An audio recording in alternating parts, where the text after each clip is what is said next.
At 2:17 a.m., the night shift supervisor checked the cameras like he always did. Same routine, same screens, same quiet factory. Nothing unusual, just machines running, conveyor belts moving slowly, lights humming overhead, 12 workers inside, all accounted for, all visible, everything normal. And then, 10 minutes later, every single one of them was gone, not walking out, not hiding, not clocking off.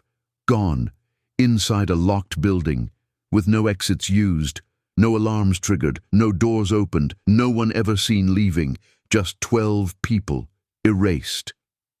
The factory was located on the edge of town, old industrial zone, mostly warehouses, metal fences, security lights, the kind of place that feels empty even during the day. At night, it felt almost abandoned, except for the soft mechanical noise of machines working non-stop. They manufactured small car parts. Nothing secret, nothing dangerous, just boring, repetitive industrial work, the kind of job nobody thinks twice about, until that night. The night shift started at midnight, 12 workers, same group as usual, clocked in, badge scans recorded, time stamped, all normal. Security protocol was strict. One entrance, one exit, both locked from the outside. Only the supervisor had keys, plus cameras in every hallway, every door, every production line. It was impossible to enter or leave without being recorded. Impossible. Or at least, that's what everyone believed. At 2:05 a.m., cameras showed them working, talking, moving boxes, drinking coffee, completely normal behavior, no panic, no rush, nothing strange. Then, at 2:17, something weird happened. Not dramatic, not explosive, just subtle. The lights flickered, very briefly, less than a second, like a tiny power fluctuation. Then everything returned to normal, machines still running, cameras still recording, nothing looked wrong. Except, when the supervisor checked again at 2:27, the production floor was empty, completely empty. No workers, no movement, just machines operating by themselves, like a ghost shift. He assumed they were on break, so he checked the break room. Empty. Bathroom. Empty. Storage rooms. Empty. He called out their names. Nothing. Only echoes. That's when he checked the doors. Still locked. From the inside and outside. Security seals untouched. No alarms triggered. No emergency exits opened. Which meant one thing. If they didn't leave, then where were they? Because 12 adults don't just vanish inside a closed building. That's not physically possible. He replayed the security footage, fast-forwarded, watched carefully, and what he saw made his stomach drop, because there was no moment of escape, no group walking out, no one sneaking away. They were simply there, working. And then, a few minutes later, they weren't. Like a bad video edit, like someone cut them out frame by frame. Police arrived within 20 minutes. They treated it like a kidnapping. Maybe someone forced them out, but again, doors locked, windows sealed, no forced entry, no tire marks outside, no strange vehicles, nothing. It was like the building swallowed them whole.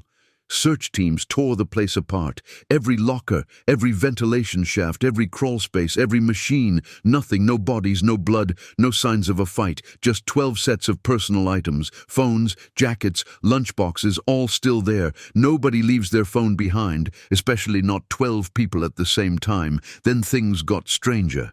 When technicians examined the footage closely, they noticed something disturbing. Right at 2:17, during the tiny light flicker, the cameras glitched, just slightly. Frames skipped. Not enough to notice normally, but enough to hide maybe 2 seconds. 2 missing seconds, that's it. 2 seconds of nothing. Then the video continues. Workers gone. 2 seconds.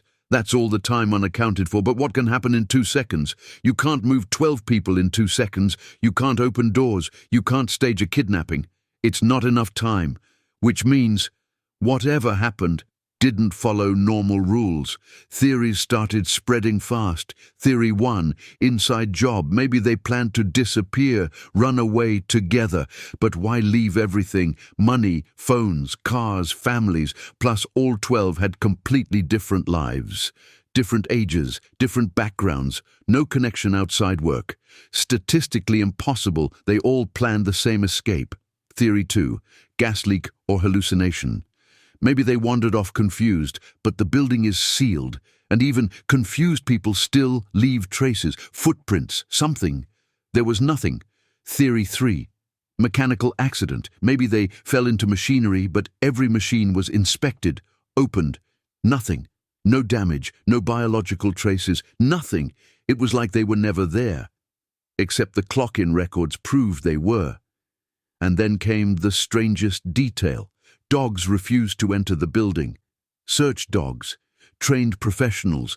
The moment they reached the factory floor, they stopped, whined, backed away, like something scared them.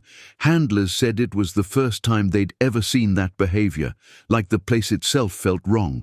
Some workers from the day shift said something else too. They said the factory always felt colder after that night, not temperature, just atmosphere, like the air felt heavy. Quiet. Even machines sounded different, more hollow, as if the space was missing something, which is ridiculous. And yet, everyone who walked inside said the same thing. It felt empty in a way that didn't make sense. Months passed. No bodies found, no ransom, no calls, no sightings, nothing. Eventually, the case was labeled Unexplained Disappearance, which is basically police language for we have absolutely no idea. But here's where it gets creepy. 2 years later, a maintenance worker reviewing old hard drives found something, a backup recording, lower quality, different angle, almost deleted. He watched it out of curiosity and noticed something no one had seen before. Right before the lights flicker, all 12 workers freeze at the exact same time, like statues, mid-step, mid-sentence, not falling, not reacting, just frozen. Then the lights flicker, 2 seconds missing, then they're gone. Frozen, like time stopped, not fainted, not running, frozen. Which raises a terrifying question. What if it wasn't them who disappeared? What if, for a tiny moment, everything else disappeared? Some physicists later speculated about something called a localized temporal anomaly, basically a tiny glitch in time, a moment where reality desynchronizes, theoretically impossible, but mathematically not completely ruled out. If time skipped forward, even for a fraction of a second, anything caught in the wrong place could simply not come back. Like stepping off a moving train, left behind somewhere we can't see. Sounds crazy, science fiction. But explain something else then. Explain 12 people vanishing inside a locked building. Explain missing seconds on cameras. Explain dogs refusing to enter. Explain bodies never found, because normal explanations don't work. None of them fit. Today, the factory is closed.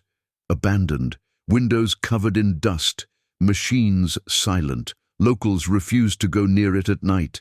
Some say lights still flicker inside sometimes, even though there's no power. Probably just stories, probably imagination. But after something like that, who really knows?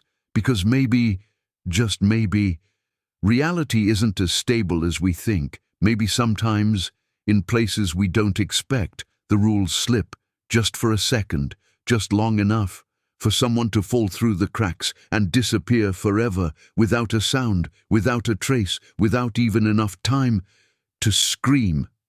So, if you ever work late, alone, in a quiet building, and the lights flicker for just a moment, maybe don't assume it's just electricity, because somewhere, 12 workers clocked in and never clocked out, and nobody ever saw them leave.